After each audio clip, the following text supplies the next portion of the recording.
Bienvenue sur le podcast du Village des Naissances, Entreprendre en périnatalité, le podcast qui fait entendre les voix de celles qui accompagnent les familles et les bébés.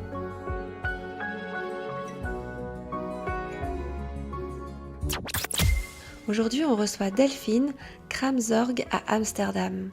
Alors bien sûr, on va expliquer en détail le métier de Kramzorg, ce métier qui n'existe a priori qu'aux Pays-Bas et qui est dédié à soutenir le postpartum.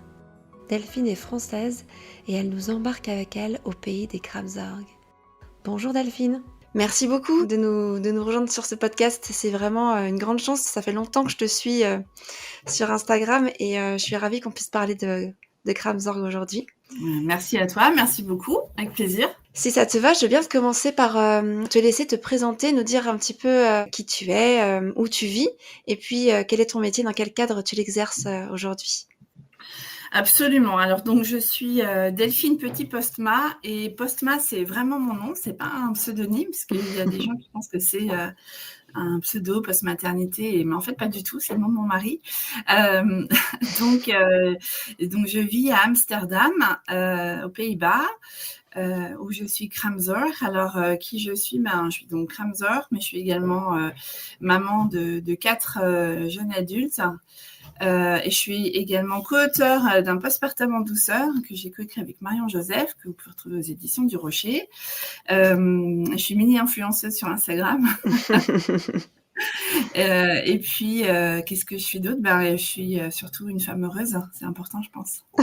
Ça se sent beaucoup dans tes publications. C'est vrai? Ah bah tant mieux. Ah ouais, ça transpire le fait que tu sois à ta place et que tu aimes ta vie, hein, au-delà de ton métier. Ça se sent beaucoup Ouais. dans tes stories. Est-ce que tu peux nous expliquer, est-ce que tu peux nous donner ta définition à toi du mot Kramzorg, qui est finalement pas forcément très connu en France, mis à part pour les personnes qui ont un peu creusé le sujet? Ouais. Alors en fait, Kramzorg, c'est un métier néerlandais qui existe donc qu'aux Pays-Bas. Donc les Pays-Bas, qui est un tout petit pays. Donc en fait, ça veut dire qu'il y a, on n'est que 9000 Kramzorg, je crois. Donc en fait, c'est pas beaucoup. Et donc mon métier en fait est un mélange de plusieurs choses. Donc nous, on accompagne les mamans et les bébés après la naissance au domicile, chez eux pendant 8 jours. Alors évidemment, on ajoute à ça les papas ou les deuxièmes mamans s'il y en a, et les fratries, et certaines de mes collègues également se sont spécialisées également dans les animaux domestiques, puisque un bébé pour un chien, c'est aussi un nouvel arrivant. C'est vrai. Alors moi, c'est pas mon cas parce que je suis allergique à tout et j'ai peur du reste, mais néanmoins, j'ai certaines collègues qui sont spécialisées en ça. Alors, dans un premier temps, le métier est un métier médical, donc on fait tous les contrôles médicaux de la maman et du bébé. On travaille en relation étroite avec les sages-femmes, et puis à côté de ça, il y a tout le côté de l'accompagnement à la parentalité, puisque le postpartum, c'est émotionnel, physique et psychologique, et donc on est aussi là pour accueillir les émotions, répondre à toutes les questions qu'on se pose, et Dieu sait s'il y en a. Même quand c'est le deuxième, même quand c'est le troisième, c'est juste pas les mêmes questions, pas au même moment. Et puis donc on intègre aussi la fratrie quand il y en a une, parce qu'il faut faire monter la mayonnaise, faut que ça matche quoi les uns avec les autres. Faut que tout le monde retrouve sa place puisque les cartes sont redistribuées. Enfin voilà. Ok, ça fait beaucoup de choses effectivement. Ouais. Moi, je reviens juste sur un chiffre que tu as donné. Tu dis 9000 Kramzorg. Il me Par rapport semble au que c'est nombre de parents, est-ce que tous les parents sont accompagnés par une Kramzorg quand ils ont un enfant? Alors en fait, le Kramzorg, c'est pas obligatoire. Alors ce qu'il faut comprendre, c'est que c'est pris en charge par les assurances. Donc c'est dans l'assurance de base des gens, et l'assurance est obligatoire et payante. C'est-à-dire qu'il n'y a pas de sécurité sociale. Donc c'est la vraie différence avec les Français. Donc en fait, tout le monde doit payer son assurance, et c'est donc dans l'assurance de base. Il reste à charge des parents 5,10 € de l'heure en 2024.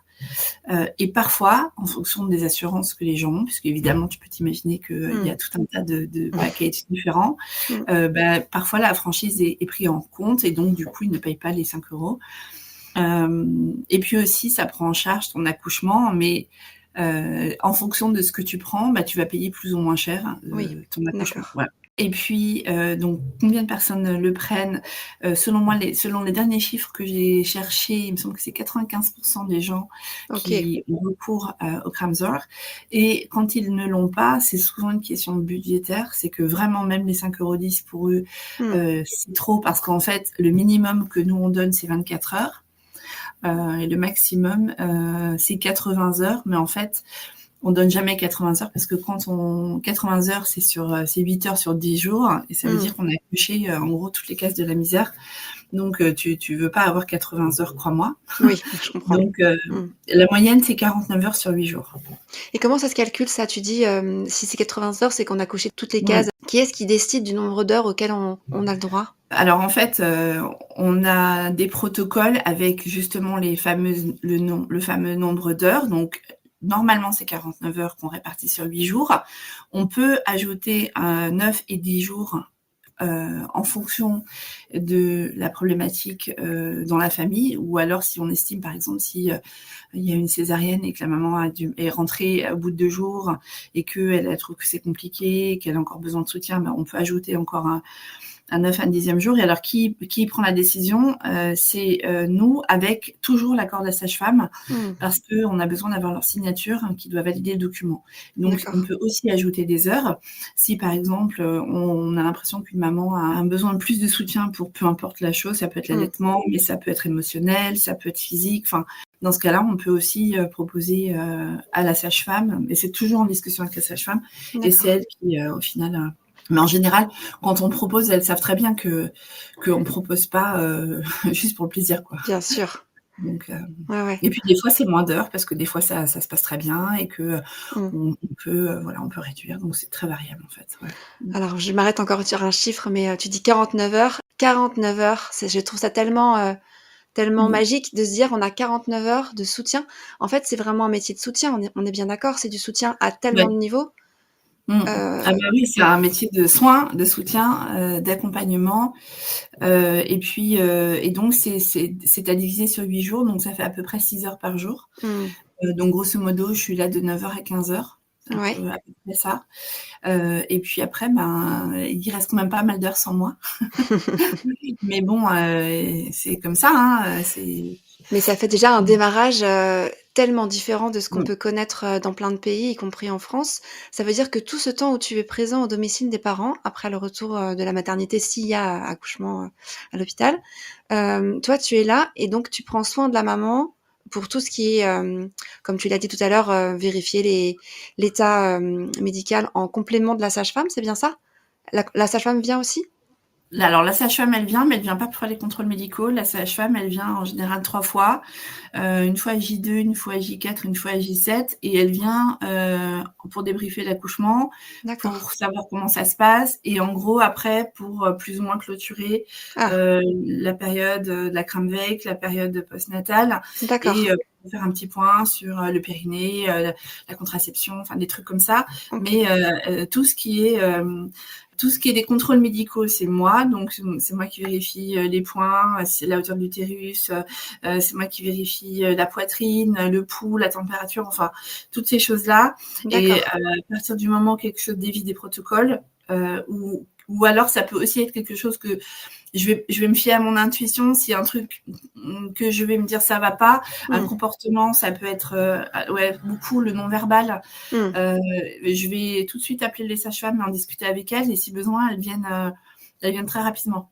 Et on refait un point. Et donc, c'est comme ça qu'on peut prendre une décision, par exemple, de réhospitaliser quelqu'un. D'accord. Mais Mmh. Oui, donc c'est vraiment en fait, toi la Kramsorg qui va prendre, le contrôle, médical du bébé et de la maman et la sage-femme intervient en complément s'il y a besoin, mais c'est vraiment toi qui «pilotes» entre guillemets, l'accompagnement des parents quand ils rentrent de ouais, c'est l'accouchement. ça. OK. Les sages-femmes, elles vont retirer les points à J7, par exemple. Ça, c'est quelque chose que je fais pas. D'accord. Je vais pas retirer les points, mais ça, c'est elles qui le font. Mais sinon, c'est nous. Et alors, quand il y a un accouchement à domicile, donc nous, on intervient, on assiste les sages-femmes lors des accouchements à domicile. Et D'accord. donc, le bébé, donc, le premier contrôle postnatal est fait par la sage-femme. Donc c'est elle qui, alors avec moi, hein, donc on le fait ensemble, mais c'est elle qui prend les rênes sur ça. Et ensuite, elles partent le plus rapidement que j'ai eu, c'était presque un quart d'heure après la délivrance du placenta. Donc c'est rapide, hein. Ah oui, ok. Après, elles partent, alors parce qu'elle avait un autre accouchement, donc elle devait. Mais en général, elles essayent de rester 2 heures après la délivrance du placenta, et sinon après le bébé, pendant tout le temps, il ne voit que moi. Je rappelle que je suis pas pédiatre quand même. Donc en fait, on a une responsabilité qui est assez, enfin moi je Énorme. trouve élevée, parce que il peut aussi, se passer des choses, mais on est formé pour ça. Et on est formé et on a une obligation de contrôle continu. Donc, on est en fait formé en permanence. D'accord. Pour la maman et pour le bébé. Ouais. Et donc tu as toute cette partie contrôle médical qui est donc la partie médicale de ton travail, et tu as aussi tout le reste, parce que si j'ai bien suivi, hein, tu apportes plein d'autres choses, notamment tout ce qui est conseil à l'allaitement ou Alors c'est plus qu'un conseil, c'est vraiment un accompagnement à l'allaitement, donc un soutien, et c'est évidemment un soutien physique, donc l'accompagnement sur comment positionner ton bébé au sein, comment faire attention à pas avoir de crevasses, mais aussi, et c'est selon moi le côté le plus important, le côté d'accompagnement émotionnel et psychologique, parce que il y a pas mal de mamans qui doutent, qui n'osent pas. Alors, il y en a qui, c'est intuitif, elles prennent leur bébé, et moi je suis comme ça, hands-off, et c'est elles qui font tout. Et puis des fois, on sent qu'elles ont vraiment besoin de cet accompagnement, mais aussi de cet accompagnement de femme à femme, quoi. Vraiment. Et ça, on l'apporte aussi, évidemment. Et puis, moi, je suis assez... souvent, ce que je constate, c'est que les mamans, les femmes... mais je pense pas que ce soit nouveau à cette génération. Je pense que les femmes doutent. Et elles doutent de leur corps, de leur capacité... de ce que, des fois, je leur rappelle, je leur dis, mais souviens-toi ce que tu as fait il y a 2 jours. Ah oui, c'est vrai, j'ai accouché. Parce qu'elles me disent, oui, j'ai un peu mal par ici, etc. Je leur dis, rappelle-moi comment tu as accouché. Elles ont accouché à 4 pattes. Elles me disent, ah bah oui, c'est vrai, c'est normal.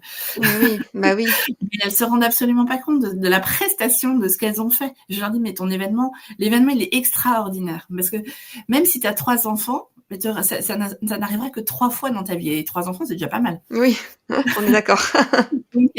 Donc c'est ça, elles se rendent, j'ai l'impression qu'elles sont, c'est comme si elles étaient spectatrices du truc, mais sans être actrices. C'est un petit peu. Alors évidemment, je fais pas une généralité, mais alors très souvent, je leur rappelle à quel point elles sont brillantes, quoi. Bien sûr. Mais oui, et puis c'est vrai qu'il y a les doutes sont tellement nombreux, parce que là on parle de nourrir son enfant, mais il y a les doutes par rapport aux pleurs de bébé, les doutes par rapport au sommeil, les doutes par rapport au change, par rapport au bain aussi. Tout ça, sont des choses que tu accompagnes en fait les premiers Ah jours. oui, bien sûr. Je leur apprends à reconnaître, parce que moi je parle le bébé couramment, donc je leur apprends à reconnaître les pleurs de bébé. Et c'est assez amusant, parce que souvent elles me disent, mais c'est incroyable, tu l'hypnotises quand tu parles, il te regarde, c'est vrai qu'ils sont assez attentifs, etc. Mais moi, les bébés, c'est mes petits amis. Moi, j'accueille ces petites âmes. C'est vraiment mon travail. C'est ça mon travail. Et clairement, les bébés, je les trouve mignons. Je veux dire, un bébé, c'est mignon, c'est tout neuf, c'est tout propre, c'est tout. C'est chou, quoi.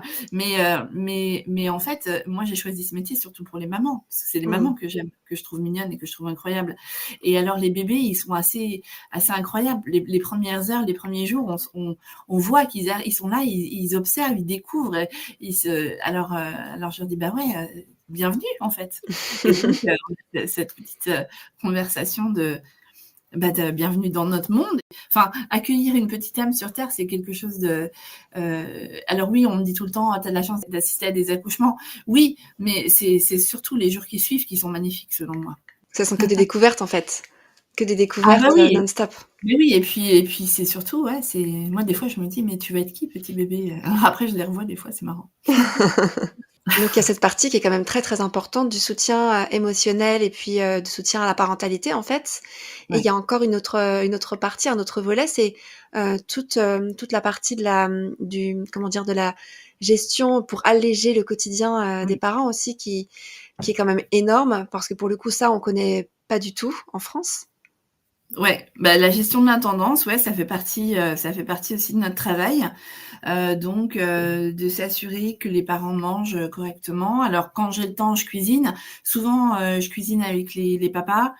Je vais dire les papas, mais on a compris que ça peut être aussi Bien une deuxième sûr. maman. Je vais pas Mmh. le redire à chaque fois, vous Les avez coparents, compris quels le qu'ils soient. mais c'est quand même souvent des papas et je trouve que c'est important de le dire donc Mmh. parce que les deuxièmes mamans, bizarrement, c'est pas du tout la même chose. Les Mmh. deuxièmes mamans, c'est beaucoup plus intuitif, c'est plus fluide, c'est différent. Mais avec les hommes, ils sont euh, déjà, ils deviennent pères quand l'enfant naît. Avant ça, ils ont du mal à comprendre, ils ont du mal à visualiser, ils ont du mal même à s'investir parfois. Et Oui. donc, quand l'enfant arrive, déjà, ils sont sous le charme de ce petit être qui bien souvent leur ressemble, puisque les bébés ressemblent très souvent au papa quand ils naissent.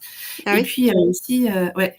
Et puis aussi, ils sont très souvent ultra impressionnés par l'accouchement qui a eu lieu. Mmh. À force, ils ont vu leur femme souffrir. Mmh. Et avoir une force qu'ils ne soupçonnaient pas, et ils se sentent souvent complètement impuissants. Mmh. Et il m'a dit: «Mais je servais à rien». Alors je dis: «Mais non, pas du tout, au contraire. Ta Ouais. présence était cruciale». Mais ils s'en rendent pas compte. Alors donc je passe beaucoup de temps aussi à parler avec les papas parce que justement, c'est les derniers à qui on demande comment ils vont. C'est complètement vrai. Mmh. Et puis bah, c'est à ce moment-là qu'eux deviennent pères. Et donc c'est à ce moment-là qu'ils ont ben ouais voilà que je les soutiens, qu'on les accompagne. Et puis souvent ils ont eu peur. Souvent et parfois ils ont même eu peur de perdre leur femme. Oui. Dans certains Mmh. cas, hein. Alors, je dis pas que c'est conscient ou pas conscient, hein, Mais c'est vrai que c'est une déflagration émotionnelle super importante pour le papa, comme tu dis, le coparent tout court, mais le papa aussi. Parce qu'effectivement, il y a cette place qui est pas forcément si limpide pour eux. Où est-ce qu'elle est? Quel est mon rôle? On sait pas trop en tant que papa, quand on ils est ont un du mal, homme. hein. Et c'est vrai que je comprends ce que tu veux dire quand tu dis: «C'est la dernière personne à qui on demande comment ils vont». C'est vrai que il faut pouvoir exister en fait, prendre sa place, assumer et en même temps, bah, gérer tout ce qu'on vient de se prendre en pleine face quoi, en fait. Ouais. Mmh. Alors moi, je vois bien qu'en fait, ils ont très envie de faire, d'être acteurs, mais ils savent pas trop comment. Mmh. Alors, donc en fait, c'est à eux que je montre toutes les premières choses à faire.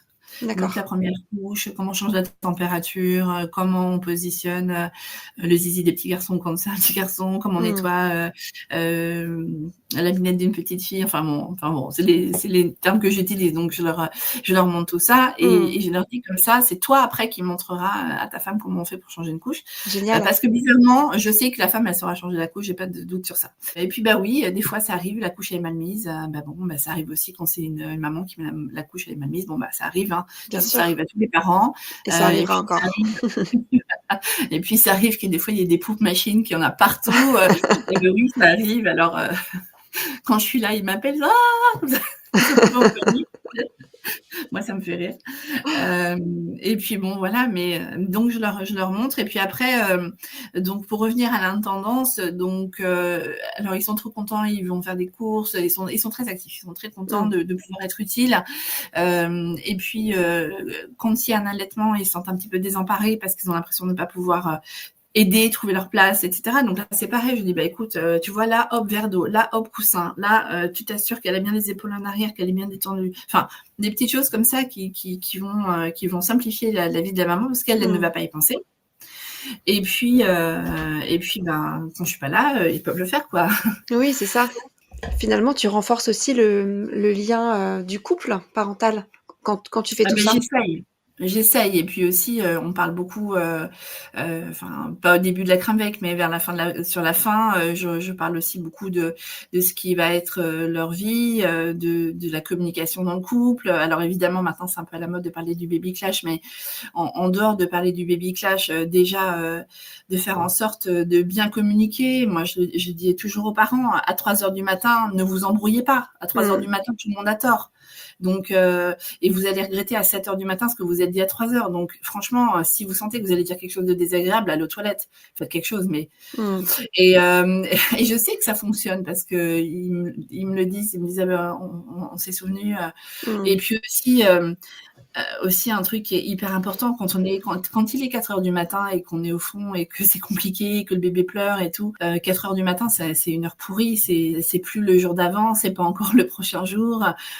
le jour s'est pas encore levé. Enfin, c'est vraiment. Et je leur dis, n'oubliez pas, à 9h, je suis là. Donc, Oui. le tunnel est bientôt là. Et donc, non, mais ça aide. Et de toute façon, à 4h du matin, alors pour les personnes qui écoutent et qui n'ont pas de Cramsor, n'oubliez jamais qu'à 9h, il fera jour. Et que quand il fait jour, bah forcément, on a bizarrement, même si on n'a pas beaucoup dormi, on a les idées plus claires. Donc, si vous trouvez que c'est compliqué et que le lendemain matin, n'hésitez pas à à demander de l'aide. Parce qu'en fait, c'est la plus grosse complexité des jeunes parents, c'est qu'ils n'osent pas demander d'aide. Complètement, parce que souvent on attend d'aller mal et de se dire là j'ai vraiment besoin, mais là je peux encore tenir, là je peux encore tenir. Et puis si d'autres l'ont fait, je peux pas. C'est vrai, on s'autorise pas forcément à demander de l'aide quand on a l'impression que ça va quand même, comme s'il fallait aller mal pour demander de l'aide. C'est quand même, c'est quand même dommage, Mais bon, voilà, il faut pas hésiter à demander et puis faut pas être gêné, quoi. Hein. Enfin... Et les parents se reposent volontiers sur toi, du coup, quand tu arrives, tu sens qu'il y a une sorte de relâchement, de soulagement? Ah bah ouais, carrément, ouais. Ouais. Ouais, et puis bon, alors moi c'est un petit peu différent parce que moi je travaille en libéral, donc je connais mes clients. Donc en fait, elles m'ont déjà rencontrée avant. Donc la grossesse c'est 9 mois, donc ça fait plusieurs mois qu'elles me connaissent. Il y en a qui me connaissaient d'avant, il y en a qui ont lu le livre, il y en a qui me suivent sur Instagram depuis plusieurs années. D'ailleurs, c'est trop mignon quand je reçois un message qui dit ça fait des années que je te suis et enfin c'est mon tour de t'écrire. Ça y est, j'attends un bébé. Enfin, ça me fait hyper plaisir, quoi. C'est hyper touchant. C'est hyper émouvant, ouais. Donc voilà, moi, et donc, comme elles suivent souvent aussi mon compte Instagram, quand j'arrive chez eux, ils ont l'impression de me connaître. Mais oui. Ils me connaissent un peu, puisque forcément. Ils ont vu des petits morceaux de ton quotidien, oui. Voilà, c'est ça. Donc oui. Alors oui, quand j'arrive, ils sont tout de suite en confiance. Mais ça m'arrive aussi de travailler pour des collègues ou pour ce que nous on appelle ici des crame bureaux. Donc ils sont en fait comme des agences un peu d'intérim qui regroupent des cramsors et qui ont des clients. Et quand la femme accouche, elle appelle le bureau et le bureau envoie quelqu'un. Voilà. D'accord. Donc c'est la différence avec les femmes qui travaillent comme en libéral. Mais quand c'est dans ce cadre-là, je ne sais pas où je vais. Donc, je pars avec juste l'adresse, j'ai le nom de la maman, j'ai le nom du bébé. Et parfois, il n'y a pas de nom parce que des fois, il y a des gens qui mettent du temps à trouver un prénom. Donc, des fois, j'ai juste fille ou garçon et puis le poids, quoi. Et puis, un tout mini compte-rendu de la naissance. Et donc, quand j'arrive là-bas, j'ai en gros vraiment les 10 premières secondes pour faire bonne impression. Enfin, je peux pas me louper, quoi. Ah ouais. Et quand j'arrive, en général, la maman est dans son lit. Donc, elles sont aussi... faut te mettre dans le contexte inverse. C'est-à-dire que tu vas accueillir quelqu'un chez toi, tu sais pas qui c'est. Tu es dans une période d'extrême vulnérabilité. Et puis, elles se mettent à nu devant moi, au sens propre comme au sens figuré. Donc, oui, l'intimité est énorme parce qu'on peut vite se sentir jugé quand on devient un parent. Ah bah oui. Bien sûr. Mais donc voilà, donc là c'est le petit challenge quand je travaille pour les autres, c'est de faire en sorte, bon, en général ça se passe bien, mais des fois c'est parce que bon, scoop, non c'est pas un scoop, mais je peux pas plaire à tout le monde et tout le monde ne me plaît pas. C'est ok, hein, mais des fois c'est un peu des fois c'est un peu parce que moi je suis beaucoup dans l'explication, dans l'accompagnement, je suis beaucoup aussi dans faire en sorte de les faire eux-mêmes. Parce que moi, ça va, je sais changer une couche, je sais donner un bain, et donc je suis beaucoup dans le fait de leur faire faire. Exactement. Et puis il y en a, surtout les Néerlandais, parce que par contre les Néerlandais connaissent très bien le système. Eux, ils préfèrent que tu viennes pour nettoyer la salle de bain ou la cuisine ou que tu fasses tout toi-même, quoi. Mais en fait, moi j'estime que c'est pas mon rôle. Alors oui, nous on doit tenir les sanitaires propres parce que la maman a une plaie ouverte due à la naissance, donc on maintient les sanitaires propres, on maintient la salle de bain propre pour les mêmes raisons et on fait en sorte que l'hygiène soit présente dans la cuisine. Mais ça m'est déjà arrivé d'aller dans des maisons qui étaient crades, qui étaient sales. Si c'est sale avant que j'arrive, ce sera sale quand je vais repartir. Bien et sûr. C'est pas moi qui vais changer leur fonctionnement. Donc en fait, moi et toutes mes collègues, on fait tout pareil. On va nettoyer l'endroit où nous on va bosser et puis on va faire en sorte hein. Oui, puis c'est pas le même métier. Enfin, je veux dire, évidemment que tu es là Mmh. pour soutenir les parents et pour donner, du soulagement, dans le quotidien de ces premiers jours, fortement bousculés. Mais, tu n'es pas femme d'entretien. Enfin, c'est pas du Bah, tout le même c'est métier. ça, je suis pas femme de ménage c'est exactement, c'est pas le même métier et puis surtout, c'est pas les mêmes responsabilités avec tout le Mmh. respect que j'ai pour les femmes de ménage, hein. Bien sûr, oui, non, mais il faut aussi donner priorité au bébé et à la maman avant de donner priorité à la maison, Et et au d'ailleurs, carrelage. j'ai, souvent les clients ont, des dames qui viennent pour faire le ménage, d'ailleurs des hommes aussi, des hommes de ménage et qui viennent pendant que je suis là et je leur dis: «Mais bien sûr, évidemment qu'il faut que vous continuez» parce que Bien en fait, sûr. quand on est dans cette période de vie, on vit un chaos intérieur Mmh. et donc c'est important que l'extérieur et ton environnement soit calme pour Mmh. que intérieurement tu puisses retrouver aussi ce calme et donc une des choses, qui est tout bête, mais quand j'arrive le matin, bah, la nuit, elle a peut-être été un peu chaotique, la soirée, la veille un peu aussi.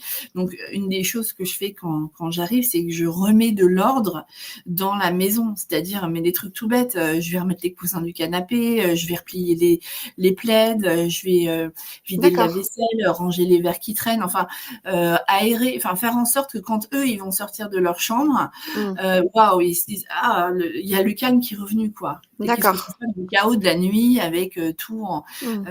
tout un peu en vrac, voilà. Ça, c'est aussi dans tes missions, en fait, de remettre, la maison, Un petit peu, ouais, un peu. d'avoir, Mmh. de faire en sorte, qu'ils vivent, de leur simplifier la vie, en fait. Mmh.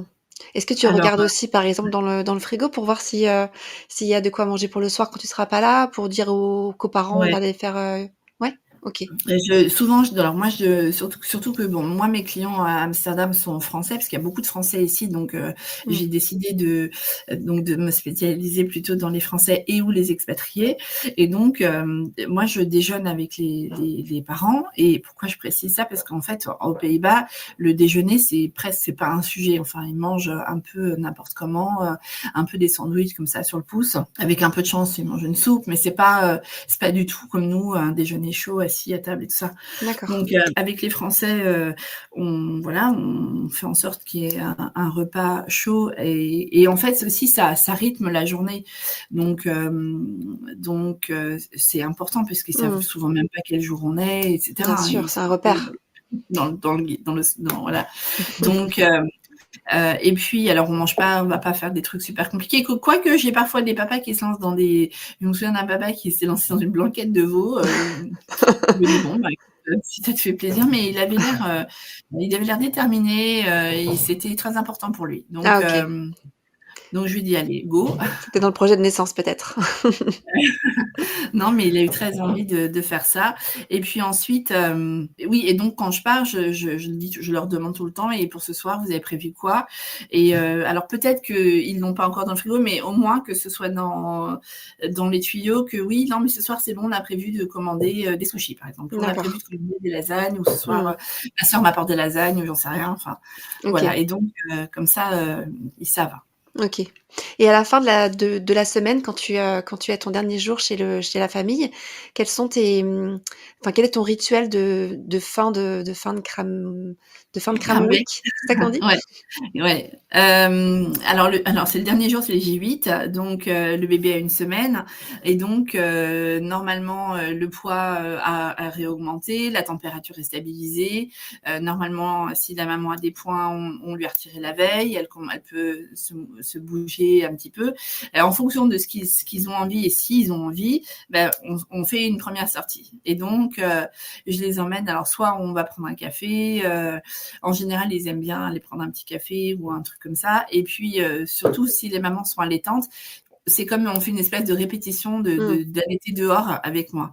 Alors on fait ça et puis bon, en fonction évidemment, du temps parce que bon, on vit à Amsterdam, on est à 20 kilomètres de la mer, il peut pleuvoir, je ne le cache pas. Mmh. Donc en fonction du temps aussi quoi, Bien on sûr. voit comment faire et voilà, donc c'est un petit peu ça, pour clôturer quoi. D'accord.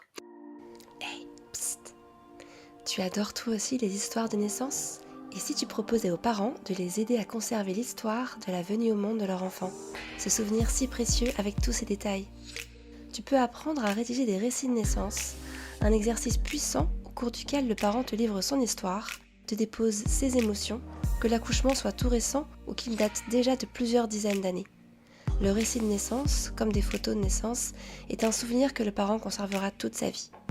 Alors si tu t'interroges sur les questions à poser, posture d'écoute, les méthodes, les outils, le style, le format, bonne nouvelle, le village de naissance te propose justement un programme court dédié au récit de naissance, à suivre en e-learning, à ton rythme, avec des exercices corrigés individuellement. Découvre-le sur le site www.levillagedenaissance.com. Allez, on te laisse écouter la suite de l'épisode. Et je me rends compte que je t'ai pas posé la question. Tu dis le dernier jour c'est à J8. Les mamans en général elles sortent au bout de combien de temps de la maternité quand elles accouchent à l'hôpital? Alors en fait, il n'y a pas de maternité, c'est vraiment un hôpital ou une maison de naissance. Et elle reste si tout s'est bien passé, elle reste entre 4 et 6 heures. Ah dès ok. qu'elles ont arrivé, en fait. D'accord, oui ok. Donc c'est un... Si c'est 4 et 6 heures, ça tombe à 4 heures du matin, elle rentre à 4 heures du matin. Hein. Ils ne te gardent pas la nuit. Ouais. Ok, donc la différence est de taille. Et alors, bon, moi je leur dis, mais si vous rentrez à 4 heures du matin, de toute façon, vous n'avez rien d'autre à faire que vous rentrez chez vous, vous lavez les mains évidemment, vous vous mettez tout nu dans votre lit avec votre bébé, enfin tout nu. Oui, j'entends bien. Avec votre bébé en peau à peau et de toute façon avec l'adrénaline, etc. Mais vivez votre meilleure matinée, quoi. Enfin, votre meilleure aube et découvrez-vous. Enfin, profitez de ce moment qui est un moment unique en fait. Et de toute façon, le bébé, quand il vient de naître, il est un peu. La première heure, il est assez actif. Et puis après, ils sont sonnés, quoi. Ils sont KO. Bon, ils s'endorment. Et on les comprend. Oh, ouais. On les comprend tellement. Alors, il y en a qui sont un peu nauséeux, des choses comme ça. Mais sur le principe, non, il n'y a rien d'autre à faire que de rester en love to love avec ce petit bébé. Et puis, moi, j'arrive. Et les parents t'ont choisi au préalable, comme on choisit en France sa sage-femme pour la rééducation, par exemple ou... Exactement, ouais. Ok. Donc, ils t'ont rencontré avant. Comment ça se passe Ouais. l'avant? Alors souvent, ils me contactent. Là, je suis en contact avec des mamans qui attendent des bébés pour la fin de l'année. Donc on attend d'avoir les dates de terme définitifs. Puisqu'en fait, avec l'échographie de datation, ça nous donne... Alors, c'est un petit peu utopique d'attendre ça, puisque de toute façon, le bébé, il naît bien quand il a envie, et que il y a que, je sais plus, je crois que c'est 7% de bébés qui naissent au jour du terme, ou 2%, je me souviens plus, enfin, c'est moins de 10% en tout cas. Donc, et c'est avéré, hein, je me souviens pas d'avoir un bébé qui est né le jour de son terme, donc c'est toujours soit avant, soit après. Sachant qu'en plus, aux Pays-Bas, le terme est à 40 semaines, et en France, c'est à 41 semaines. Donc, ça simplifie pas non plus. Donc voilà, en fonction de ça, j'ai un planning et j'essaye, tant bien que mal, de faire en sorte que tout le monde n'accouche pas en même temps. Mais ça... c'est quasiment impossible, de toute façon. C'est très compliqué parce que même quand je laisse 10 ou 15 jours d'écart entre les mamans, malgré tout, ça m'est déjà arrivé d'avoir 2 femmes qui accouchaient malgré tout le même jour. Et dans ces cas-là, comment tu organises ton temps? Est-ce que tu délègues? Dans ce cas-là, je travaille le matin dans une famille, l'après-midi dans une autre. D'accord. Et puis ça dépend. Ça peut aussi m'arriver de me faire remplacer si... oui, s'il y a trop de bébés en même temps. Non, aussi par exemple, parce que si je travaille dans 2 familles, forcément je suis là moins d'heures. Donc si je suis face à une femme qui a besoin de beaucoup d'heures pour une raison peu importe laquelle, dans ce cas-là, la solution c'est de dire écoute, dans ce cas-là, je suis obligée de me faire remplacer. Bon, ça m'est arrivé qu'une seule fois pour 2 jours, donc c'est pas non plus un truc récurrent, quoi. Est-ce qu'on peut faire appel à toi, enfin à une Kramzorg, si on a accouché depuis plus de 8 jours, mais que c'est difficile, qu'on a besoin d'aide, qu'on a besoin de renfort, de soutien?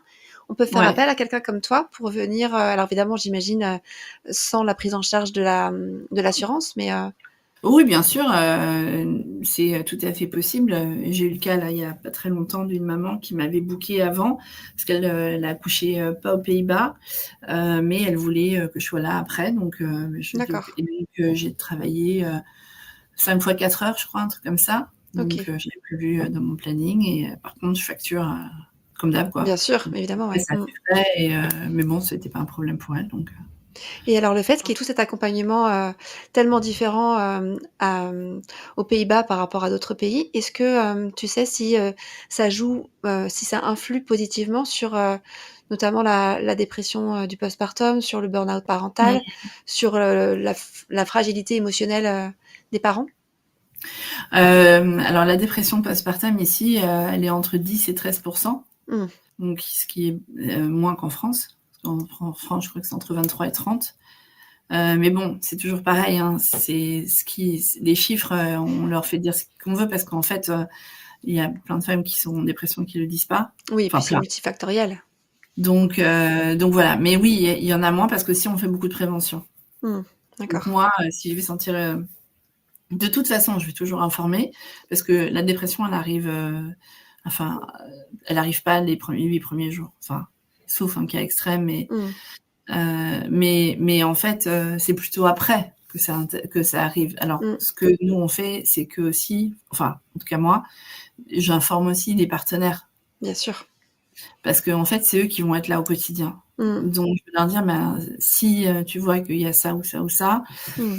ça doit absolument t'alerter. Par exemple, une maman qui a du mal évidemment à se lever, une maman qui a du mal à connecter avec son bébé, une maman Mmh. qui va pleurer beaucoup, une maman, parce que des fois, il me dit oui, mais j'ai l'habitude, elle pleure souvent. Je dis oui, mais tu vas voir, ce sera pas les mêmes pleurs. Mmh. Ou bien alors une maman qui va se sentir inutile, Mmh. ou bien qui va avoir l'impression que son bébé est mieux avec Incapable. d'autres qu'elle. Mmh. Ça arrive, hein, des fois. Les mamans elles me disent mais oui, mais regarde, en fait, j'ai Oui. l'impression qu'il est mieux quand il est pas avec moi. Je dis mais non, c'est pas vrai. Ton bébé, la seule chose qu'il veut, c'est toi. Mmh C'est vrai mh. en plus. Donc voilà, c'est des choses comme Mmh. ça, on les D'accord. informe. Tout comme on informe sur le syndrome du bébé secoué, donc Mmh. tout comme on informe sur la mort inattendue du nourrisson, tout comme on informe sur les dangers dans la maison, Mmh. je recommande aux parents, par exemple, de faire la formation de la Croix-Rouge sur la sécurité, Les premiers euh, secours? des premiers secours, voilà, Mmh. des nouveau-nés, des bébés enfants. Mmh. Parce que de toute façon, c'est une formation qui pourra servir même dans sa vie personnelle, hein. Alors oui, pour ses enfants à soi, mais aussi en général. Donc c'est vraiment, je pense, quelque chose que tout le monde devrait faire. Et Complètement. Mmh. Et souvent d'ailleurs, parce qu'il faudrait se tenir à jour, oui, en tous plus. les 2 ans, il faut Mmh. refaire la formation. De toute Bien façon, il sûr. est jamais trop tard pour le faire. Tout à fait, tout à fait. On le redit. Donc effectivement, ton métier, il influe sur tout ça. Il influe sur la prévention de tous ces dangers-là. Ça influe aussi positivement sur le lien, comment dire, parent-enfant, sur, la solidité du couple aussi, qui est mise à rude épreuve, avec l'arrivée d'un enfant. Donc c'est quand même beaucoup de conséquences très bénéfiques sur la famille. Est-ce que tu vois, toi, des différences, particulières avec le métier de doula en France, par exemple? Ou il y a Le pas le même? métier de doula, alors moi j'aime beaucoup les doulas, j'adore travailler avec elles, je trouve qu'elles font un métier vraiment incroyable. La différence, c'est que le métier de doula, c'est un métier où il n'y a pas de diplôme reconnu. Alors il y a des très bons centres de formation, hein. Moi je suis jury par exemple pour Envol et Matrescence, qui est une formation de. Mais il y a aussi Doula de France, il y a aussi le Centre Galantis, donc voilà, il y a aussi le CEFAP qui forme. Alors, ils ne forment pas aux doulas, mais ils forment aux accompagnantes périnatales. Et évidemment, je suis également formatrice pour la formation du mois d'or, où on forme en fait des professionnels justement à l'accompagnement postpartum et au Mmh. mois d'or. Et donc là, je suis intervenante, enfin, je fais partie des formateurs. Mais les doulas, en fait, alors leur métier n'est pas médical, et puis c'est pas du tout pris en charge par les assurances, évidemment, Mmh. contrairement à la sage-femme, qui est un métier médical et qui est pris en charge par l'assurance. Et donc, les doulas, elles peuvent avoir tout un travail en prénatal que moi je fais pas du tout. Elles peuvent absolument le faire. Et puis pendant l'accouchement, elles peuvent faire, par exemple, moi j'ai déjà assisté à des accouchements avec des doulas. Et franchement, donc nous, en fait, on peut avoir une sage-femme, une Kramzor, une doula. C'est pas Ah un oui, sujet, OK. D'accord. c'est pas un problème, parce que la doula, elle va pas faire ce que moi je fais. D'accord. Et moi, je vais pas faire ce que font les doulas. C'est-à-dire que les doulas, elles peuvent masser pendant des heures. Elles vont faire des trucs comme ça. Moi, non. Moi, c'est vraiment pas ma place. Je suis pas là pour ça. Donc, moi, je suis là pour assister la sage-femme, pour noter et faire tout ce qu'elle dit. Enfin, moi, je suis vraiment sur l'acte technique de la naissance avec elle. D'accord.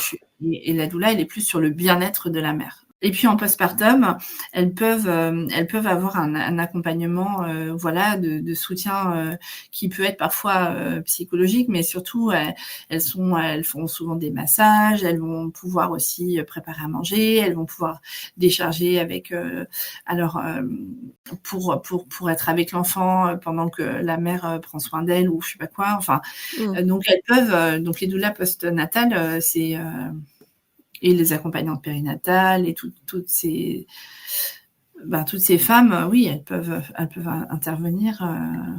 C'est Mais c'est pas la même. complémentaire. Mmh. Ouais. En tout cas, Bah, le en France, il n'y a pas beaucoup d'autres alternatives en ce moment, donc. mais oui, c'est ça, ouais. Est-ce que tu imagines, toi, que le métier de Kramzorg pourrait être, un métier qui s'exporte en France?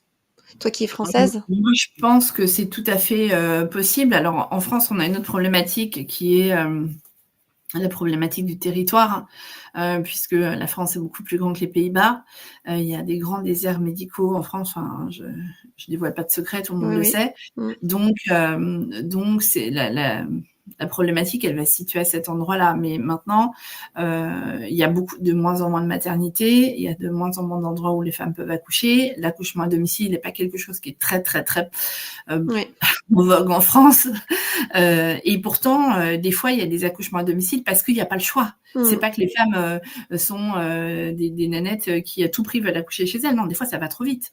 Mmh. Donc les pompiers, qui sont en général appelés à ce moment-là, avec tout le respect que j'ai pour les pompiers, en fait, je crois qu'ils ont une demi-journée de formation de sage-famerie. Donc, en fait, quand ça arrive, ils se disent: «Ah, qu'est-ce qui se passe?» C'est un peu Mmh. compliqué. Ce que je veux dire, c'est qu'il y a cette problématique, elle existe. Et donc, le fait de pouvoir, si les femmes sortent, de la maternité, plus rapidement, il faut qu'il y ait un accompagnement. Et l'accompagnement, il doit être fait avec il faudrait que ce soit un duo auxiliaire de puériculture sage-femme, pris en charge évidemment Mmh. par la sécurité sociale, avec un accompagnement et ne pas laisser les femmes dans la nature. Mmh. Mais ça, c'est possible. Et c'est possible parce qu'en France, il y a beaucoup de très bonnes professionnelles. Donc, il Oui, n'y qui a pas pourrait, grand-chose à faire mmh. pour que ce soit mis en place. Hein. Voilà, ça, c'est possible. Mmh. Disons que ce serait pas forcément le métier que tu as toi, mais ça serait peut-être d'autres métiers, qui viendraient, remplir les mêmes missions. Comme tu dis là, le binôme sage-femme, auxiliaire, qui pourrait, Mmh. remplir les missions que toi tu assures, simplement d'une autre façon, en fait, Bah, d'une autre façon et peut-être avec moins d'heures et moins de, enfin, forcément, enfin 49 heures. Moi, ce que je dis toujours, le luxe, c'est que moi j'ai le temps en fait.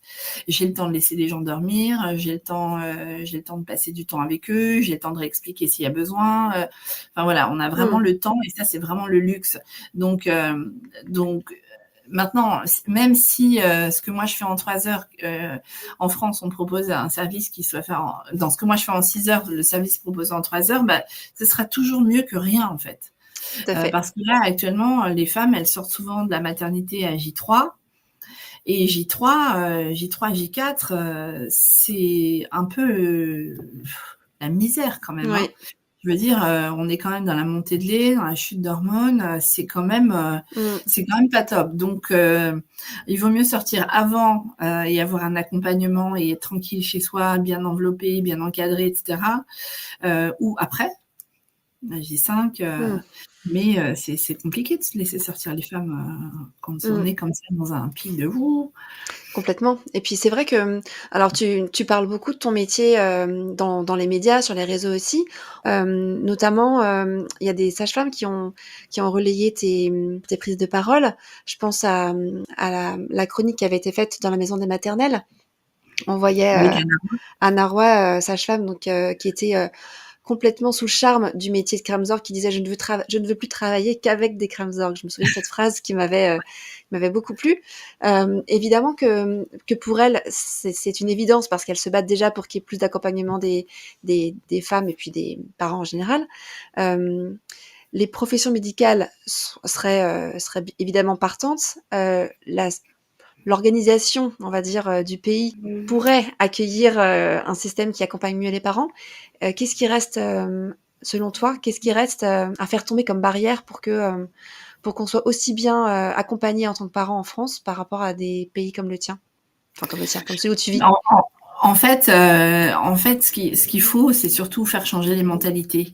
Et en France, on travaille beaucoup avec la hiérarchie est très présente. Moi, j'ai pas. Alors, ce sont les sages-femmes qui sont les responsables finales de la mère et du bébé. Hein. Elles sont souvent très jeunes. Les sages-femmes avec qui je travaille, il y en a certaines qui ont l'âge de mes enfants.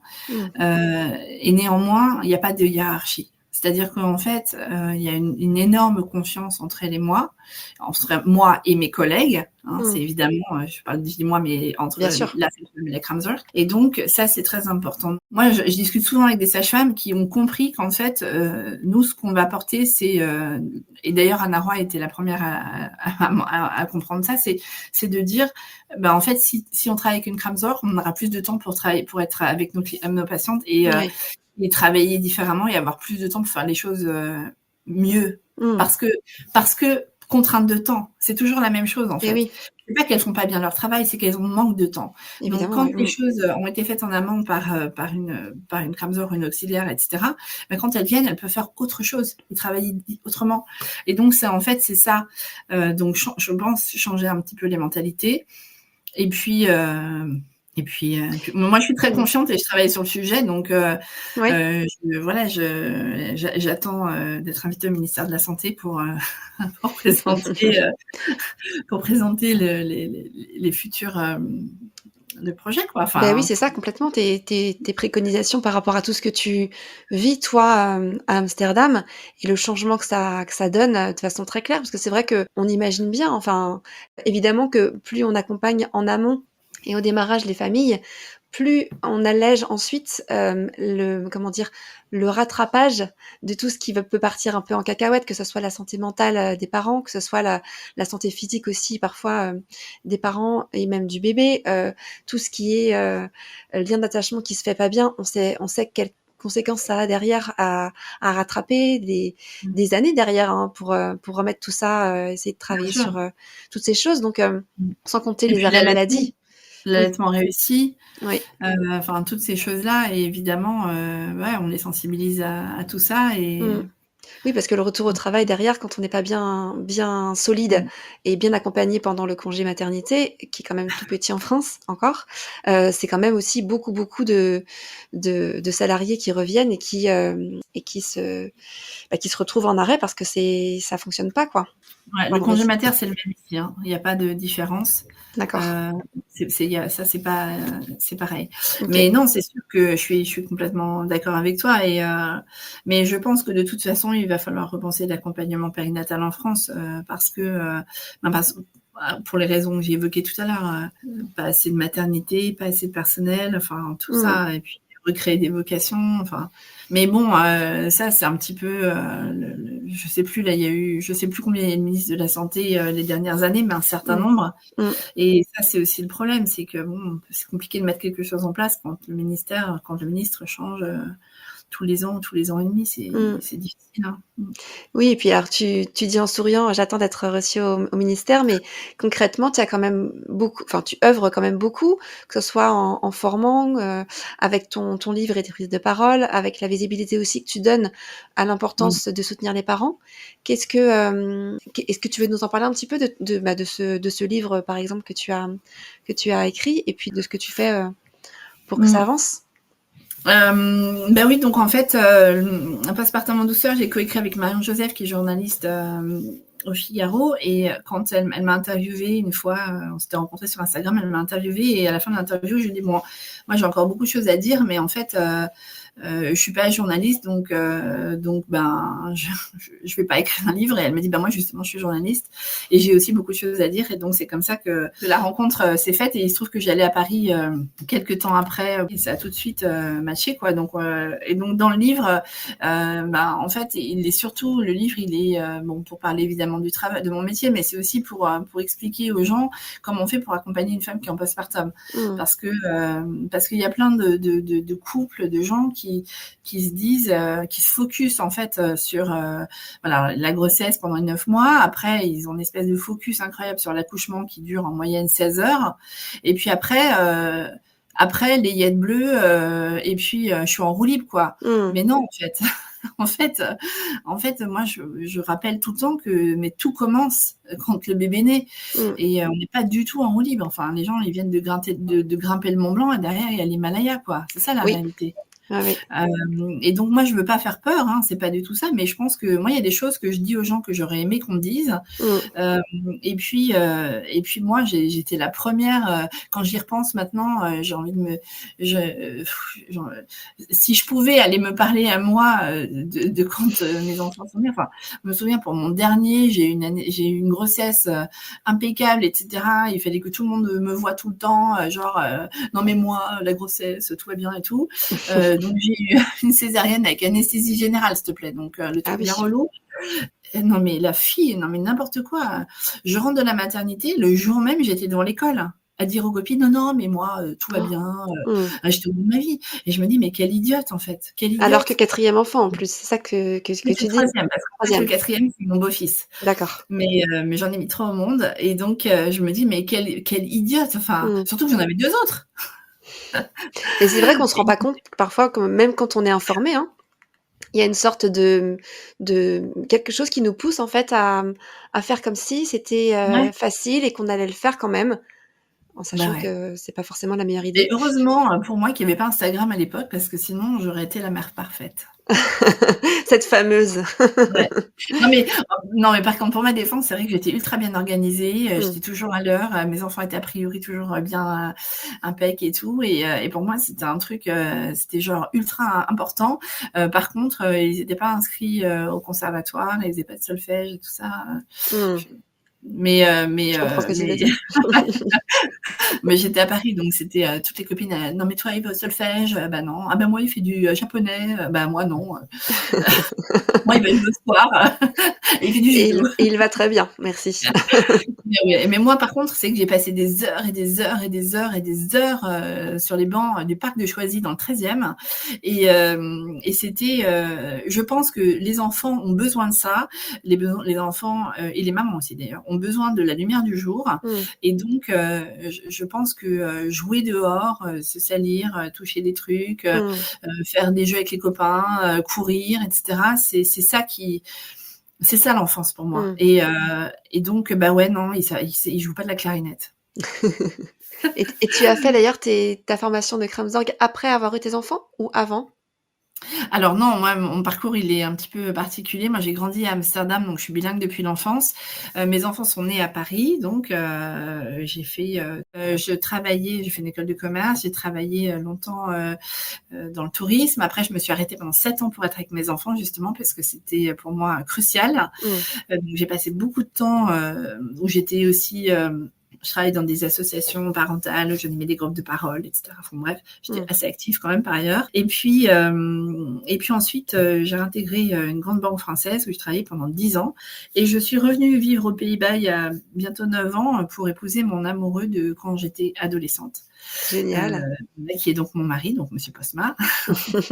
Et donc, je me suis fait muter d'abord dans la banque, ici à Amsterdam. Et puis, au bout de quelques années, je dis à Martin, mon mari, ça va pas le faire, hein, j'ai encore 20 ans à bosser, franchement. Mmh. Et il m'a dit, mais change de travail. Et je lui ai dit, mais qu'est-ce que tu veux que je fasse? Et il m'a dit, bah fais ton hobby. Et je lui ai dit, mon hobby. Trop bien, trop bien. C'est quoi mon hobby? Je dis, moi, je coach mes copines. Voilà, l'éducation pour moi, c'est pas un sujet. Je trouve que les gens se posent trop de questions, etc. Il m'a dit, bah fais ça. Et je lui ai dit, mais c'est pas un métier. Et il m'a dit, ben crée-le. Et donc c'est comme ça que j'ai créé Aide Maman Amsterdam, ne sachant pas que les Kramzorg existaient, puisque D'accord. j'ai accouché ici. Et Mmh. donc, j'ai contacté des sages-femmes en leur expliquant mon projet. Je vais accompagner les parents français ici aux Pays-Bas, blabla. Et ils m'ont dit, bah, trop bien. Et donc, une sage-femme m'a emmenée en tournée avec elle. Et là, je découvre les Kramzorg à domicile et je dis à la sage-femme, mais qui sont ces dames? Et elle me dit, ah, bah, ça, c'est Mmh. la Kramzorg. Et elle m'explique le concept. Et je me dis, mais en fait, c'est ce que je viens d'inventer, en fait. Et elle C'est m'a dit, moi. mais ouais. Et elle me dit, mais pourquoi toi, tu deviens pas Kramzorg? Et je lui dis, mais parce que j'ai pas fait médecine, vas-y, j'ai plus de 40 ans, enfin bon, bref. Et alors, elle me dit, bah, tu refais une école, formation accélérée, et elle me dit, dans 2 ans, tu te mets à ton compte, il y a plein de Français, on n'a pas assez de Kramzorg, vas-y. Et ben, c'est ce que j'ai fait. 2 mois après, j'étais D'accord. retournée sur les bancs de l'école pour, apprendre le métier. Donc j'ai quitté ma cage dorée à la banque avec le salaire qui allait avec et cetera pour me retrouver avec un salaire de d'étudiante. Mais j'ai jamais regretté, au contraire, je me suis demandé pourquoi j'ai pas fait ça avant. Mmh. J'ai tout de suite, compris que mon métier était très particulier et que je devais, que je devais informer et surtout, faire quelque chose en France, quoi. Mmh. Parce que je Pour suis que française. Mais oui, et pour que ça se propage aussi, au-delà des frontières, des Pays-Bas? Ouais, Mmh. les Néerlandais, quand je leur dis que le Kramzor existe qu'aux Pays-Bas, ils tombent de leur chaise. Ils me Ouais. disent: «Ah bon, mais comment font-ils en France?» Et je dis: «Bah, justement, ils galèrent». Mmh. Mais ouais, merci de me poser la question. Oui, parce que est-ce qu'il y a des Kramsorg en France? Non. Qui pourraient exercer en libéral, tu vois? Qu'on pourrait payer, pour les personnes qui ont un budget, conséquent? Non, ça n'existe pas? Non, non, bah, non, le métier n'existe pas et donc mais bon, il faut savoir que, en fait, aussi bien donc je vais assister à la naissance et ce que je te disais, on va avoir la responsabilité médicale de l'enfant, mais aussi bien enfin, je rappelle quand même que je nettoie les toilettes des gens. Enfin, c'est un métier parfois les gens me disent: «Ah bon, mais c'est dégueulasse, ça t» mais non, mais en fait, de toute façon, les toilettes sont bien plus propres que les réfrigérateurs, donc comme ça, on est tranquille. Donc c'est très, très, très particulier, hein. Mais et puis oui, à côté de ça,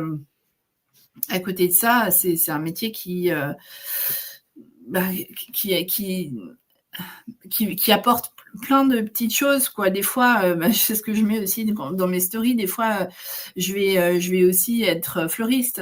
Des fois, je vais aussi, enfin, quand il y a les fleurs, des fois, je vais aussi, quand il y a la famille qui arrive, ben, je vais préparer le café, je vais préparer, s'ils apportent un gâteau, enfin, parce que tout ça, c'est des petits gestes qui sont anodins, mais c'est sûrement pas la maman qui va faire ça. Mmh. Et puis le père, bah, autant qu'il soit avec sa famille. Enfin, Mmh. voilà, donc toutes ces petites choses-là, c'est nous qui faisons. Enfin, on s'occupe des familles, on s'occupe de tout ça. Enfin, c'est surtout vrai pour les Néerlandais qui ont des familles qui passent, qui viennent en visite, mais ça arrive aussi que j'ai les Français qui aient leur famille qui viennent, etc. Et dans ce cas-là, ben, je vais. Moi, mon numéro un, c'est la maman et le bébé. Mmh. Donc, si je vais dans une famille où va arriver par exemple la belle-mère euh, et que je vais sentir que par Il y a une exemple elle prend tension? trop de place, Mmh. bah, je vais intervenir parce que moi je m'en fous, c'est D'accord. pas ma belle-mère. Oui, c'est vrai que tu as une posture, Ouais. pour le coup qui est idéale pour pouvoir, mettre Eh ben, un exactement. ouais, Donc, ben, avant ça, avec la maman, on met des codes en place. Et en fait, si moi je décide qu'on va dans la chambre, c'est la belle-mère, génial. elle n'a rien à dire. Ah ça, Et elle c'est va sûrement vraiment pas dire: «Je viens avec vous». Je dis: «Ah bah non, là, on va rester ensemble, si ça vous ennuie pas, on va juste, mmh, on a besoin d'un peu de voilà, d'être, d'intimité. ensemble». L'intimité, Oui, voilà, en je fait, cherchais c'est le ça, c'est pour tous les conseils non sollicités, toutes les mot. injonctions: «Ah, tu devrais faire ci, tu fais pas comme il faut». Tout ça qui vient fragiliser la maman, tu peux, toi, te mettre en barrière contre tout ça. Ouais, ou alors les belles-mères qui prennent le bébé et qui ne le lâchent plus, Ah en oui, disant: «Mon bébé». «Ah c'est mon vrai. bébé, ah mon bébé». Enfin, moi je vois mes petites mamans, elles deviennent blêmes et ça et elles se sentent en plus, elles se culpabilisent. Mais je leur dis: «Mais non, ne te culpabilise pas. Mmh. Déjà 1, c'est pas son bébé, 2, il vient de naître, donc foutez-lui la paix, laissez-le avec sa maman». Et moi, c'est d'ailleurs dans Un postpartum en douceur, il y a tout un chapitre pour les grands-parents, Mmh. parce que moi j'ai adoré mes grands-parents, ils se sont beaucoup occupés de moi, c'était des gens que j'adorais vraiment, donc je sais l'importance des grands-parents dans la vie, D'un des enfant. enfants. Mmh. Mais il y a un mais qui est important, peut-être pas la première semaine. La Mmh. première semaine, on va laisser le bébé avec ses parents et après les grands-parents, ils vont avoir tous les RTT, les Mmh. grèves, les journées enfants malades, les vacances. C'est Ils vrai. vont voilà, donc Mmh. les Noëls, donc ça Mmh. va bien se passer, mais la première semaine, laissez les parents découvrir leur bébé. Ah oui, créer le lien. C'est pas contre vous, c'est pas contre vous et Mmh. ça, c'est hyper important et je dis ça avec autant d'amour, qu'un jour je serai grand-mère et que donc il faudrait que je me l'applique à moi-même aussi. Non, mais ce que tu dis, c'est très juste parce que c'est une question de posture. Dans l'accompagnement périnatal, on pose beaucoup la question de quelle posture on a. Effectivement, il s'agit d'avoir une posture qui soit juste et bienveillante, respectueuse de la place de chacun, ce qui est pas forcément facile. Et toi, pour le coup, en tant que Kramsorg, tu as tellement de missions auprès de la maman, du bébé et tout autour que finalement, Ouais. ta Mmh. posture est hyper précieuse pour la maman et le bébé. Mmh. Ouais, pour la famille surtout, pour les parents. Parce que tu es un soutien et tu es une barrière à la fois. Je suis un soutien, je suis une barrière, et puis, bah, je suis leur crème sœur, quoi. Je sais Ouais, pas c'est trop ça. comment c'est et puis je suis donc c'est ça aussi, c'est que, je suis pas leur amie, je suis pas leur famille, mais elles ont ultra confiance en moi. En plus, je suis un petit peu plus âgée que les mamans, donc forcément, c'est pas pareil quand la crème sœur, elles ont l'âge des mamans. Enfin, Mmh. moi, j'ai aussi toute mon expérience de maman, et puis, de temps en temps, je mets en avant mes enfants, mais pas trop parce que je respecte aussi leur intimité. Mais évidemment, comme toutes les mamans, je suis hyper fière de mes enfants, mais Bien vraiment, sûr. enfin, je trouve que c'est devenu des tu vois, j'ai vraiment mon fils aîné à 25 ans, donc j'ai vraiment un recul par rapport à l'éducation que j'ai donnée. Et je me dis, bon, ça, j'ai plutôt bien géré le truc. Alors que, et vraiment, croyez-moi, c'est pas facile. Et donc, avec les parents, bah, c'est la vraie différence. C'est que donc, je suis pas leur famille, je suis pas leur copain, je suis pas leur copine. Euh, je suis leur crème sœur et donc ils n'ont rien à me prouver. Et Mmh. ça fait toute la Et différence. oui, on lâche prise. Donc si la maman, elle a envie de pleurer dans mes bras, bah, c'est go, vas-y, quoi. Si elle Mmh. a envie de me dire que c'est compliqué, ben, c'est pareil. Si elle a envie de me parler, des fois, il y a des femmes qui ont des relations ultra compliquées avec leur mère, et elles ne savent pas comment se positionner en tant que mère. Parce que Mmh. ça aussi, ça intervient à ce moment-là. Mmh.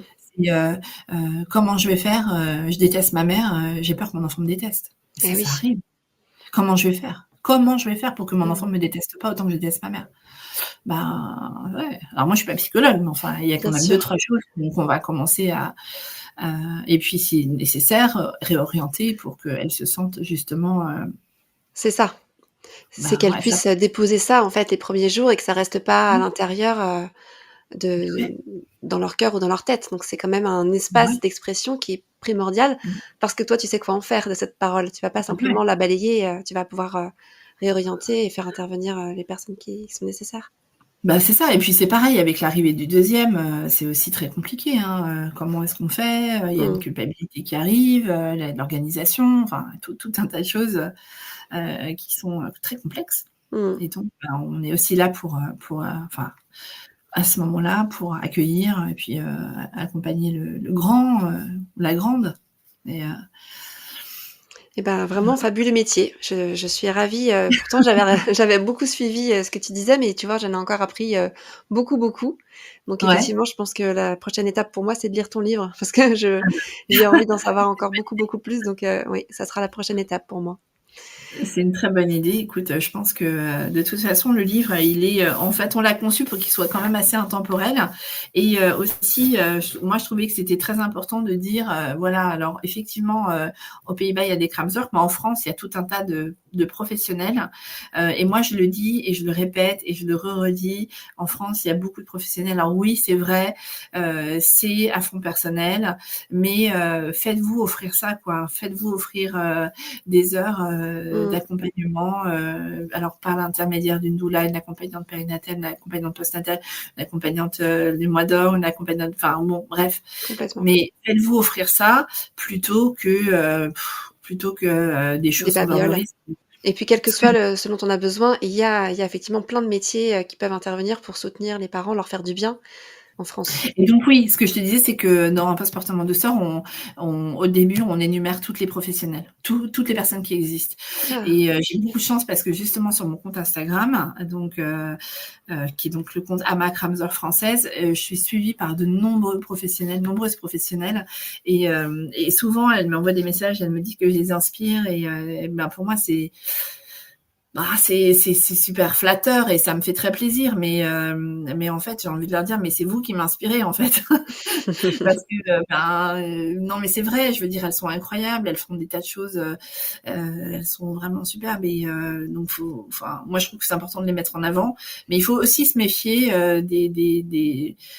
il faut quand même prendre des gens qui ont, fait une formation, qui ont, voilà, qui se sont pas inventés accompagnants ou inventés doula ou voilà, ça c'est hyper important de vérifier que la personne elle sait de quoi elle parle parce que tout à fait. Voilà. Et il y a de très bonnes formations, encore une fois, je l'ai dit tout à l'heure, mais Tout donc à fait, voilà. parce que c'est une différence de donner des conseils en tant que maman ou en tant que femme et de donner des conseils en tant que professionnelle. C'est pas la même chose, donc c'est Bah, bien de ça a le rien à dire. voir. Mmh. Ça a rien à voir. Donc on peut donner des conseils à sa copine si la copine demande des conseils, mais on va pas accompagner, quelqu'un qui est en postpartum avec une grande fragilité comme ça, Mmh. juste parce qu'on a eu 3 enfants, quoi. Bien sûr et Ça c'est suffit important de pas. le redire. La posture aussi, c'est ça, c'est de savoir donner, ce qui incombe à notre métier et pour tout le reste, de réorienter vers les professionnels, De toute façon, complémentaires. Mmh. de toute façon, on travaille, bien sûr, évidemment.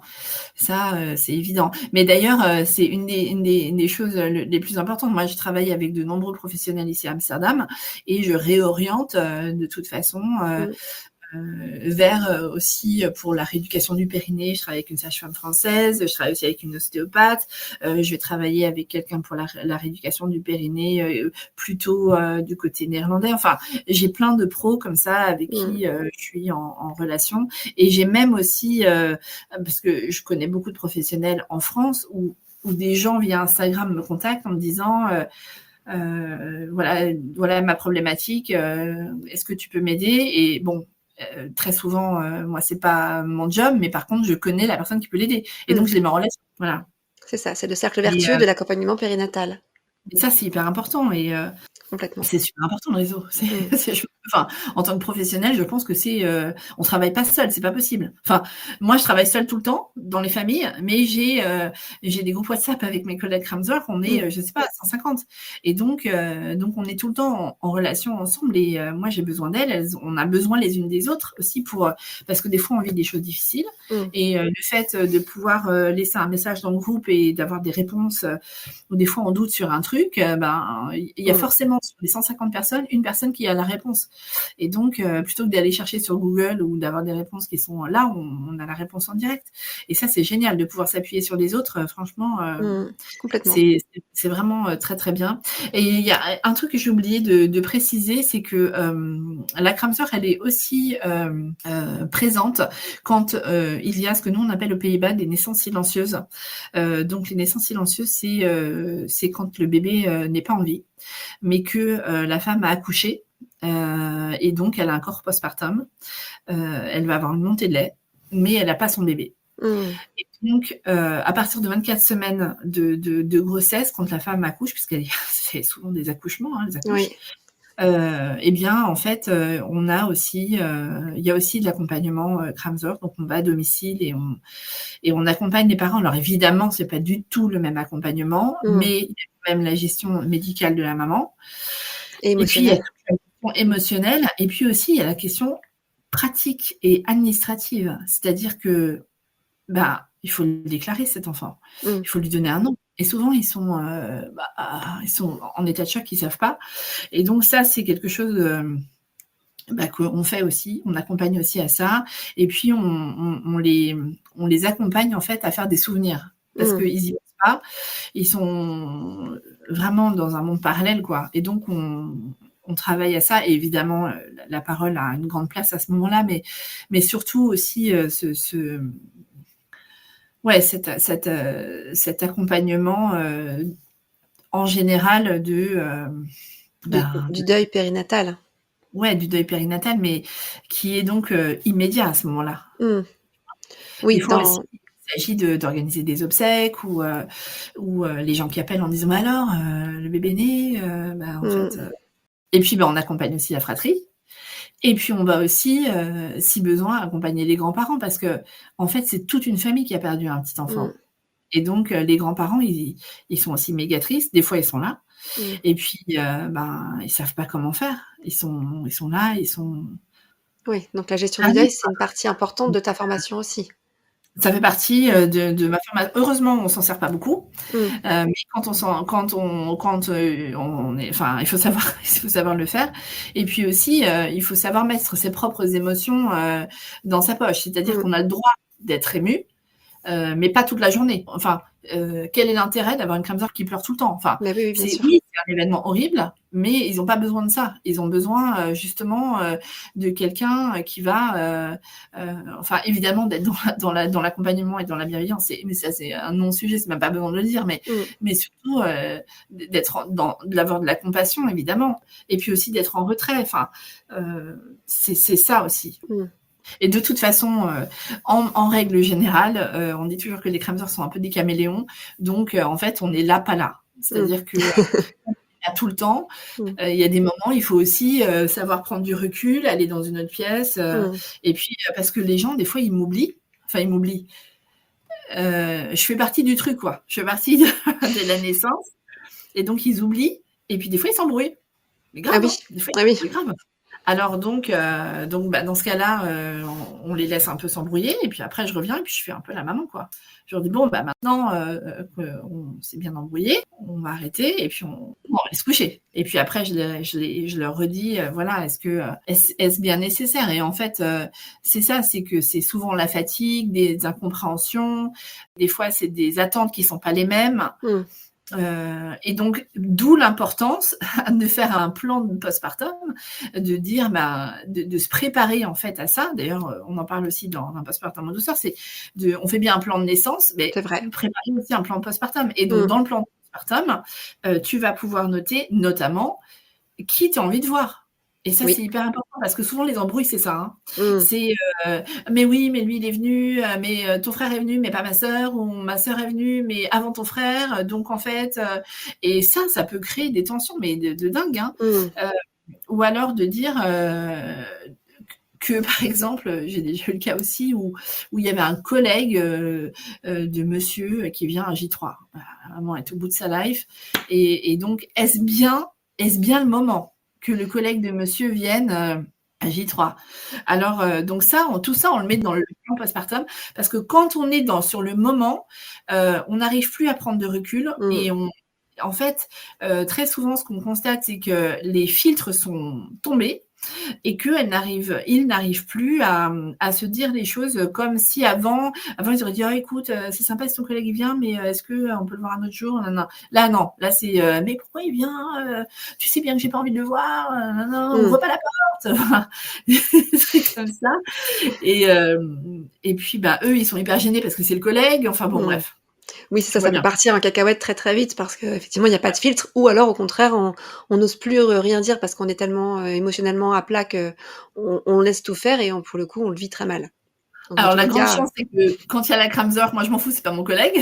Ah oui, donc toi tu peux intervenir à ce moment-là, c'est vrai. Donc moi ça m'est déjà arrivé aussi d'être dans une d'être dans un endroit où il y avait un ami qui était venu, il parlait très fort et tout le monde était là, et je voyais ma petite maman qui était là et je la voyais comme ça, qui dépérissait un petit peu, qui s'enfonçait dans son fauteuil, et je dis bon, allez, maintenant ça suffit, on va dans la chambre, j'ai pris la maman, j'ai pris le bébé, et elle m'a dit mais merci. Et après j'ai dit au papa, écoutez, parlez moins fort. Le bébé il vient de naître quand même, donc c'est ça. Et les gens ne se rendent pas compte. Ils sont là, ils sont super contents. Enfin bon, voilà, ils ne se rendent pas compte. Oui, c'est ça. Ou le bébé qui va de bras en bras quand toute la famille est là pour venir voir l'enfant. Erreur. Non, mais ça, Mais ça, c'est pareil. L'astuce que je donne aux mamans, c'est si vous avez de la famille qui vient et que vous n'avez pas envie de donner votre bébé, c'est pas très compliqué. Hein. Soit vous les recevez dans votre lit, ou vous les recevez dans votre chambre. Donc, vous restez dans votre chambre avec le bébé dans vos bras. Parce que la chambre, c'est très intime. Donc, on n'ose pas trop pénétrer dans la chambre. Donc, les gens vont venir, ils vont dire, ça va, ils vont rester 5 minutes, et puis après, ils vont aller prendre un café dans l'autre pièce. C'est un petit peu comme ça. Alors, il y a des mamans qui trouvent ça un peu violent, mais il y en a d'autres qui ça convient très bien.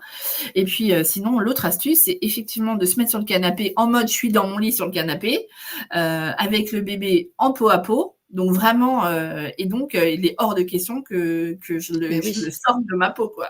On n'enlève pas un bébé en peau à peau, c'est vrai. Et de dire, mais de toute façon, là il est un peu petit, mais la prochaine fois, vous pourrez le prendre dans vos bras, ou voilà, faut pas non plus frustrer l'audience. Et c'est toujours pareil, ça dépend qui.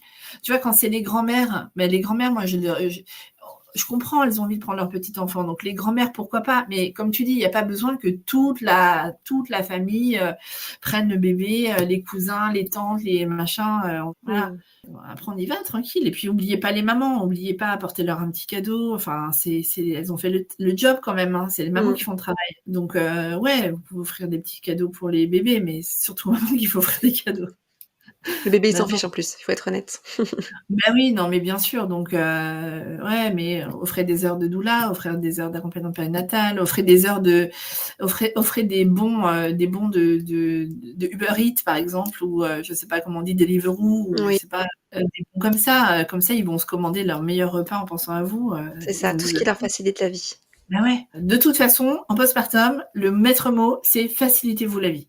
Mmh. Voilà. Faites au plus simple. C'est un secret pour personne. Moi, je suis une très, très, très, très, très grande fan de Picard, le surgelé. C'est ce qui me manque le plus aux Pays-Bas. Donc, je sais que dans le reste de la France, il y a Grand Frais et il y a sûrement encore d'autres marques, mais en tout cas, voilà. Mais Picard, ils ont des plats qui sont préparés, mais franchement, c'est du postpartum food, mais à 100%. Donc, au lieu de vous galérer, de vous culpabiliser, etc., mais allez, achetez-vous des plats qui sont comme ça, que vous avez juste à mettre au micro-ondes, qui sont des plats hyper culinairement parlant, ça a été réfléchi, etc. Et c'est super bon. Donc, franchement, simplifiez-vous la vie, quoi. On Vraiment. simplifie la vie complètement. Merci beaucoup en tout cas, Delphine, de nous avoir éclairé sur ton métier de caméléon. Je trouve ça très Ouais. chouette comme image, très chouette. Mais j'espère vivement que en fait ça arrivera en France, qu'on pourra accompagner les futures générations et j'espère en faire partie, enfin en tout cas de ce changement et puis parce que c'est vraiment pour moi une sorte de mission de vie que je me Mais oui, suis donnée et mmh, donc ben, j'espère vraiment que ça changera et pour un meilleur accompagnement des parents. pour un meilleur accompagnement des parents, Mmh, exactement. Et donc un meilleur accueil des enfants, puisque les enfants c'est quand même les adultes de demain et donc mmh, c'est notre futur, quoi. complètement. Un grand merci à Delphine pour cette infinie tendresse portée aux mamans et aux bébés, aux parents en général d'ailleurs. Merci d'avoir pris une nouvelle fois la parole et de témoigner de ce qui existe ailleurs pour soutenir les parents après la naissance.